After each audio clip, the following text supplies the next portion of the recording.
क्या आप जानते हैं, रामायण की सबसे भावुक कथा युद्ध की नहीं, प्रेम और त्याग की है। एक ऐसा त्याग जिसे शब्दों में बांधना कठिन है। एक ऐसा प्रेम जो सच्चे रिश्तों की परिभाषा बन गया। और यह कथा है राम के अनुज भरत जी की। भरत, जिन्होंने जन्म से राजकुमार होने के बाद भी राजपाट को ठुकरा दिया, जिनके लिए भाई का स्नेह ही सबसे बड़ा धन था। आइए आज हम सुनते हैं भरत जी की एक ऐसी कथा जो केवल भावुक ही नहीं बल्कि जीवन के गहरे अर्थ सिखाती है। जब अयोध्या में राम के राज तिलक की घोषणा हुई, नगर में उत्सव का माहौल था। हर गली, हर घर दीपों से जगमगा रहा था। लोगों की आंखों में उम्मीदें थीं राम के राज्य में न्याय और धर्म की। लेकिन तभी महल में चल रहा था एक गुप्त षड्यंत्र। मंथरा नाम की दासी ने कैकेयी के मन में विष घोल दिया। कैकेयी, जो राम से सबसे अधिक स्नेह रखती थीं, आज सत्ता की चाह में अंधी हो गईं। उन्होंने राजा दशरथ से अपने 2 वरदान मांग लिए। पहला, राम को 14 वर्षों का वनवास और दूसरा, भरत को अयोध्या का सिंहासन। राजा दशरथ यह सुनकर टूट गए। राम ने जब यह सुना, उन्होंने एक पल में सब कुछ छोड़ दिया। न कोई क्रोध, न विरोध, बस माता पिता की आज्ञा को स्वीकार करते हुए वनगमन कर गए।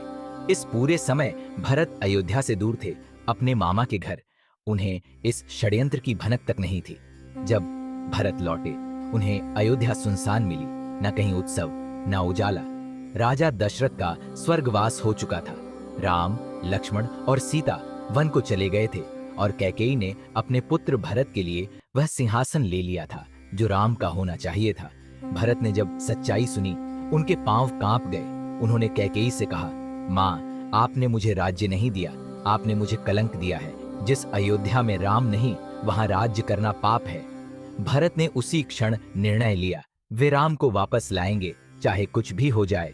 उन्होंने गुरुओं, मंत्रियों और प्रजाजनों के साथ चित्रकूट की यात्रा शुरू की। हजारों लोगों का काफिला, लेकिन उद्देश्य केवल एक, राम को अयोध्या वापस लाना। जब भरत चित्रकूट पहुंचे, राम उन्हें देखकर भावुक हो गए। राम ने सोचा, शायद भरत उन्हें वापस बुलाने नहीं बल्कि राज्य के लिए आग्रह करने आए हैं। लेकिन भरत चरणों में गिर पड़े। भैया, यह राज्य आपका है, मैं तो केवल आपका सेवक हूं। मुझे राज्य नहीं चाहिए, मुझे राम चाहिए। राम ने भरत को उठाया, उन्हें गले लगाया, लेकिन उन्होंने कहा, मैं पिता की आज्ञा को नहीं तोड़ सकता, यह मेरा धर्म है। भरत ने बहुत विनती की, लेकिन राम का संकल्प अटल था। तब भरत ने एक और निर्णय लिया, भैया, अगर आप नहीं लौट सकते तो कम से कम अपनी चरण पादुका दीजिए।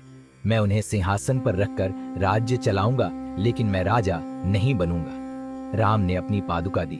भरत उन्हें अयोध्या लेकर लौटे, लेकिन उन्होंने न तो महलों में कदम रखा, न सिंहासन पर बैठे।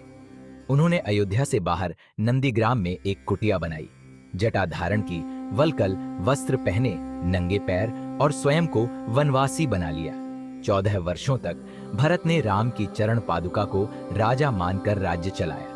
हर दिन सूर्योदय से पहले उठते, राम का ध्यान करते, हर निर्णय राम के नाम से लेते। राजकोष से एक भी सिक्का स्वयं के लिए नहीं उठाया। ना स्वादिष्ट भोजन, ना नरम बिस्तर, सिर्फ प्रतीक्षा, राम के लौटने की प्रतीक्षा। हर दिन, हर क्षण बस राम, राम और राम। जब 14 वर्ष पूरे हुए और राम लौटे, भरत ने राम के चरणों में गिरकर कहा, भैया, आज मैं मुक्त हुआ। ये राज्य, ये जीवन सब फिर से आपके हैं। राम ने भरत को उठाया, उन्हें गले लगाया और कहा, भरत, अगर कोई मुझे सबसे अधिक प्रिय है तो वह तुम हो। तुम्हारे जैसा भाई, भक्त और त्यागी इस धरती पर दुर्लभ है। यह कथा केवल एक भाई के प्रेम की नहीं है, यह उस भक्ति की है जो सत्ता और लोभ से ऊपर है। यह उस त्याग की है जो व्यक्ति को दिव्य बना देता है। भरत जी ने हमें सिखाया, जहां प्रेम में स्वार्थ नहीं होता, वहीं सच्चा धर्म जन्म लेता है। जहां त्याग होता है, वहां राम स्वयं आते हैं। अगर यह कथा आपके हृदय को स्पर्श कर गई हो तो वीडियो को लाइक करें, चैनल को सब्सक्राइब करें और कमेंट में लिखिए, जय श्री राम और भरत जी की जय हो। आपका दिन मंगलमय हो।